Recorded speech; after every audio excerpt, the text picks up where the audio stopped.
नमस्कार आपण समस्त मो चैनल को स्वागत। आसतु आज पणस कठा को नहीं एक सुंदर रेसिपी तैयारी करबा जेउथरे आपण मटनर स्वाद पाइबे, पिला माने खाइबा को बहुत पसंद करिवे। तेबे डेरी करबा काहेकि एबे ए रेसिपी आरंभ करबा। ए रेसिपी पाई मु 500 ग्राम पणस नै जी। पणस रे अठा थाए, हाथ रे सोरिष तेल मारी पणस को काटिले आ अठा लागिबो नै। मु पणस को काटी छोट पीस करि नै छी, धोई परिष्कार करि दै छी। प्रेसर रे पणस को सिझिबा पई देदेबा। गोटे चामच लुण, गोटे चामच हलदी गुंड, 2टी तेजपत्र, खंडे डालचीनी आउ गोटे इंच अदा कटा दे 2 कप पानी दबा। प्रेसर ढाकुणी देदेबा गोटे हुइसिल आसिया पर्यंत। पणस सिझारे मसला देले मसलार वासना पणस देहरे मिसिकी रहिबो, तरकार स्वाद बढ़िबो। पणस सिझी जाइछि ताको छाणी बाहर करिदेबा। मु एई रेसिपी पाई गोटे बड़ साइज पियाज, 10 रु 12 कुला रसुण, 2टी कंचा लंका, गोटे इंच अदा कटा नहीं। मिक्सचर जार रे आमे अदा, कंचा लंका आ धनिया को बाटिकी पेस्ट कर रखिबा। गैस रे प्यान बसाई आधा कप सोरिष तेल दे गरम करि नहीं।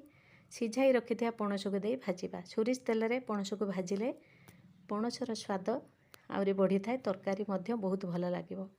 पणस को भाजी बाहर करिदेबा। तापर प्यान रे 2 रु 3 स्पून तेल अच्छी। तेल गरम हो जाइछि, सेथिरे गोटा मसला तेजपत्र, डालचीनी, जीरा, बड़ अलैच, गुजराती आउ गुलमरीच, लवंग दबा।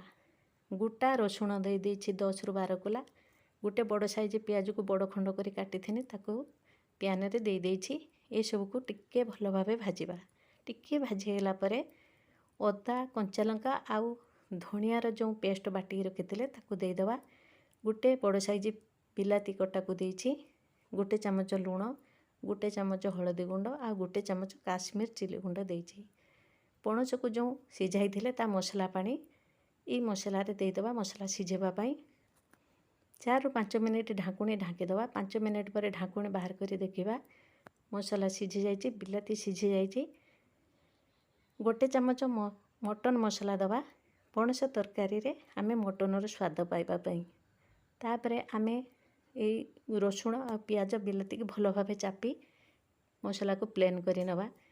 तेजपत्र, डालचीन आ अलैच ए सब मसला रो बाहर करी दबा। तापरे मसला रे गोटे चामच मेथी पत्र गुंड दबा। भाजिकी रखिथिया पणस को मसला रे दे गुलाय नबा, जेपरि मसला पणस सहित भल भाबे मिसी जिवो। यार ग्रेवी पाई मु गोटे कप पानी देछि। आपण जदि ग्रेवी अधिक करबा चाहिए तेबे अधिक पानी देबे। 3 रु 4 मिनिट ढांकी नबा। 4 मिनिट परे ढाकुणी बाहर करी ए रेसिपी रे आमे गरम मसला गुंड दबा। आमर पणस तरकारी प्रस्तुत हो जाइछि। आपण मो वीडियो को पसंद करिले लाइक, शेयर, कमेंट करिवे। न्यूआ हेतिले सब्सक्राइब करिया भूलिबेनी। एही रेसिपी को आपण भात, रुटी, परोटा साथी रे खाई परिवे। आउ एक नुआ वीडियो नहीं आसिले आपण सहित मोर साक्षात हेबो। रहिली।